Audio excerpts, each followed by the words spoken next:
राजमाता मा जिजाऊ साहेबांचा जन्मोत्सवाचा दिवस आणि हा दिवस संपूर्ण देशभर राज्यभर अतिशय उत्साहाच्या आणि आनंदाच्या आणि मंगलमय वातावरणामध्ये हा सोहळा पार पडतोय।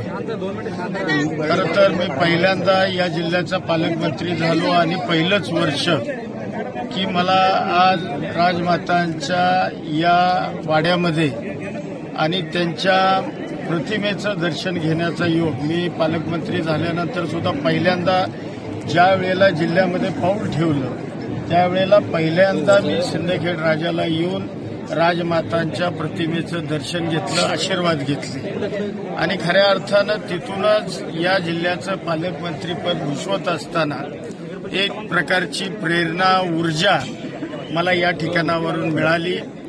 आज मी पालकमंत्री झालेलं असताना पहिलेच वर्ष जयंतीचं होतंय आणि मी माझं ते कर्तव्य समजलो की आपण काही करून जन्मोत्सवाच्या कार्यक्रमाला गेलं पाहिजे, कारण ज्या राजमाता जिजाऊंनी शोभांना घडवलं शिवाजी महाराजांना आणि आपण बघितलं या राज्याची म्हणजे खऱ्या अर्थानं स्वराज्य निर्माण छत्रपती शिवाजी महाराजांनी केलं। मुघलांच्या ताब्यामधून आपल्याला सगळ्यांना त्यांनी मुक्त केलं आणि मराठ्यांचं किंवा एक स्वराज्याचं राज्य हे महाराजांनी निर्माण केलं आणि मग अशा या ज्या माऊलीनं शोभांना घडवलं या माऊलीच्या चरणी नतमस्तक होण्याकरता आज या ठिकाणी मी आलोय आणि निश्चितपणानं दर्शन घेतल्यानंतर मी मा जिजाऊंचे आशीर्वाद घेतले आणि भावी वाटचालीला प्रेरणा या निमित्ताने घेतली। दोन ठाकरे एकत्र झाले, दोन राष्ट्रवादी कधी एकत्र होते? मुळामध्ये हा काही राजकीय कार्यक्रम नाही, इथं एखादा राजकीय विषय बोलणं मला काही उचित वाटत। बाबा इथं विकासाचा आराखडा यापूर्वी बनवलेला आहे, परंतु त्या आराखड्यामध्ये काही बदल करून आपल्याला नवीन आराखडा तयार करून तो आराखडा निश्चितपणानं शासन पातळीवर मंजूर करण्याचा प्रयत्न या जिल्ह्याचा पालकमंत्री म्हणून मी 100% करणार आहे, हा विश्वास मी आपल्या मनात काय करणार म्हणजे काय करायला पाहिजे इथं? नाही, आता जे पूर्वीचं आता प्रतापगड जिथे शिवाजी महाराजांचं पहिलं युद्ध झालं तो प्रतापगड सुद्धा माझ्या विधानसभेच्या मतदारसंघात आहे। प्रतापगडला तब्बल 122 कोटी रुपये मी मंजूर केले।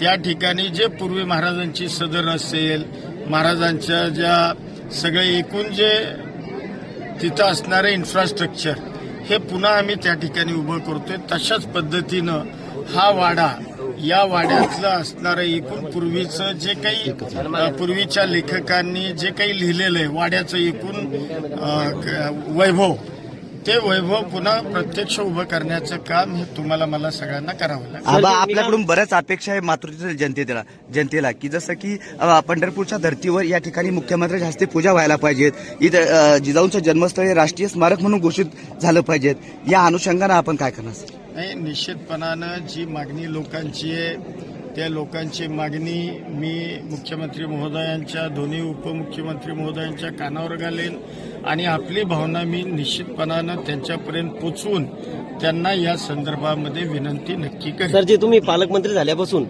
या दुसरी वेळ तुमची भेट द्यायची असं आरोप होत आहे, तर तुम्ही इथं दुर्लक्ष होत आहे तुमच्या याचं? अरे बाबा, 2 वेळेला आलो ना मी। सगळ्यात जास्त तुम्ही मागचं, मला काही कुणावर नावं ठेवायची नाही, तुम्ही मागच्या लोकांचं बघा, मी सारखा येतोय जिल्ह्यामध्ये तर आहेच। आता इथं 2 वेळा आलो, पहिल्यांदा मी जिल्ह्यामध्ये पाऊल ठेवलं तर सिंदखेड राजाला राजमातांचं दर्शन घेऊनच मी पुढे जिल्ह्यात वाटचाल केली। दुर्लक्ष होत आहे असं म्हणणं आहे, आरोप होत आहे। कोण काय म्हणतंय, विरोधक बोलत असतील, मला काही त्यांना उत्तर द्यायची कारण नाही, मी माझ्या कामात नव्हतं।